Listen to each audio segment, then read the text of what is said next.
Hello, good afternoon, and welcome to another video from TW White & Sons Mazda. Okay, this car was taken in part exchange this morning, and this was supplied by us new. It's coming up to 3 years old next month. I think it was a 2018 February car, January February car. It'll all be in the details of the ad. It's presented in dynamic blue, and it's the SE-L Nav, 90 horsepower, and this is like a facelifted model, which I'll go through all the differences in a moment. So as I say, we sold it new, nice couple. They've actually got a car each, so they bought another 2 and a CX-5. They normally have a 2 and a Mazda 3. So it's in nice condition. We're yet to valet it, but it's in really good shape. Now, let me start with the boot. You've got a good sized boot.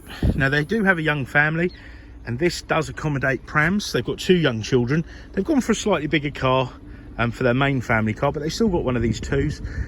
So it's still capable carrying 2 young children, prams, pushchairs, and all the other bits and pieces. It's in really nice shape inside. There's no unpleasant smells. It doesn't appear to have any pets inside the car, and it's a non-smoking family. There's no unpleasant smells or cigarette smells in the car, but it's all in really nice condition.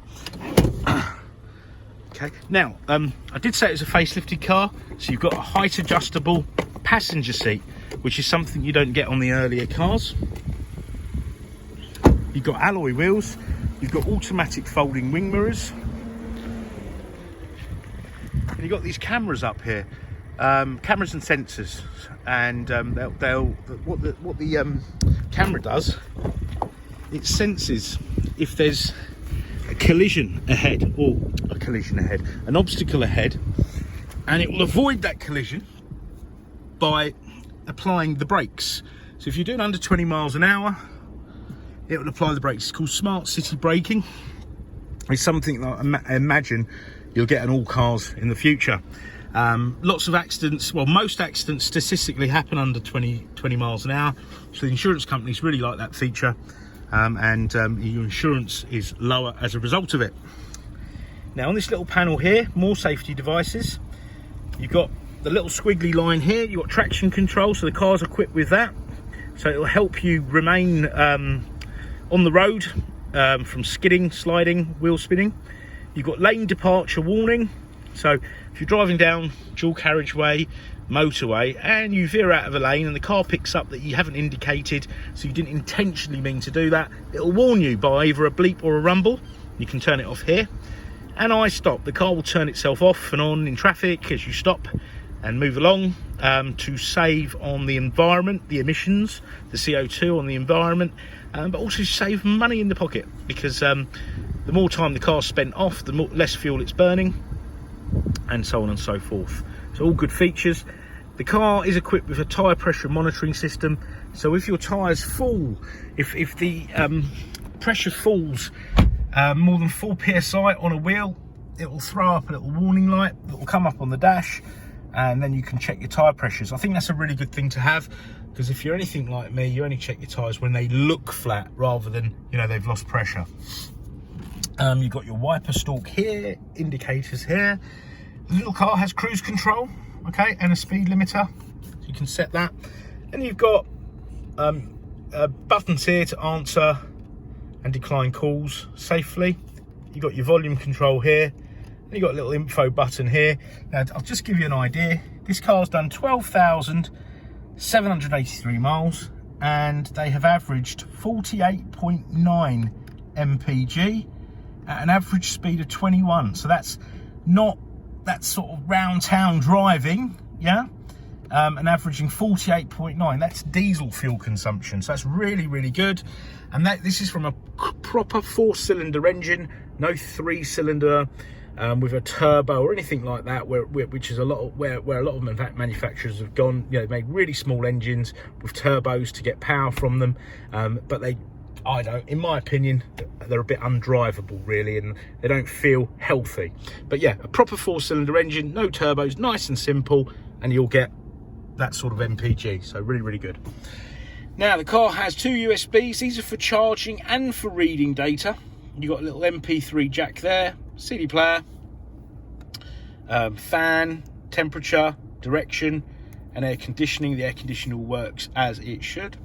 You've got a 5-speed gearbox, and you've got this, I call it the human interface, which allows you to operate this here at any speed. Not that I'm promoting that, of course, but when the car's stationary, this is touchscreen, okay, and when you start moving, the touchscreen is disabled, and then you can use this down here. Now, it's very well equipped. If you are somebody who wants to have Apple CarPlay or Android Auto, so like to mirror your phone, you can add Apple CarPlay and Android Auto here to an app. So it's a simple thing to do, but you do need to bring it into the garage. It costs about £350, and then you can use all your apps and whatnot, and it will mirror onto the screen here. For me personally, I'm quite a basic person. I kind of listen to the radio and I stream a few things off YouTube, etc., and play them through the stereo, which you can do by just simply pairing your phone here, by doing this here, pairing your phone up via Bluetooth, so you can send and receive, so you can make and receive calls, and also listen to any music on your device. Okay, right, so you've got DAB radio as well, DAB, AM, FM. So you've even got a CD player. There's a CD player here. Check if there's anything in it. Oh, we have a CD. A French children's CD, so I must give that back to the customer. Okay, right, so you've got CD player, you've got auxiliary, which is there, and you've got USBs. Okay, then you've got your sat nav, and you can search via postcode. Okay, and also it's really good. You can, I say, if you've got Apple CarPlay or Android Auto, you can also use Google Maps, etc. But this is really good. When you set up a hotspot, which you can from your phone to the car, you can get live traffic updates, etc. through your sat nav. But when you're on a route and you need to find, I don't know, if you're a bit hungry, I know you can't go to restaurants anymore, but if you're hungry and you're around here and you need to find something to eat, it'll come up with all the bits and pieces that are around here, where they are, etc., etc., and you can search for petrol stations, places of interest, swimming pools, airports, etc. So it's really, really comprehensive. Your steering column, you've got up, down, up, down. I almost said up, down, in and out, but just up and down. I say 12,783 miles. Auto wing mirrors, but you can manually fold them in if you wanted to. Okay, but the car's a lovely car. I said we'll get it properly valeted, but it's in very nice condition. It will be serviced, MOT'd before it goes out, and it will have a 12-month warranty for the next customer, which also has 12 months roadside assistance. So if you're looking for a nice little car, family car, I wouldn't call it a city car because it's a little bit bigger than that, and this you could drive anywhere. If you want something economical, practical, roomy, well equipped, please don't hesitate to give us a shout and find out about a bit more information on it. If you want any more specific photographs or videos, don't hesitate to ask, and we're very, very happy to do that. And if you have anything to part exchange, please, what do you have, and we'll see what we can do for you. But we've got all finance facilities available. These work very, very well on PCP finance schemes with very low monthly payments. So, you know, give us a try. But thank you very much for watching our video. Obviously, we're working during with COVID restrictions, so we can do more, you know, digitally, photos, online consultation, etc., etc., offering click and collect and a delivery service. Thank you very much. Take care. Bye-bye.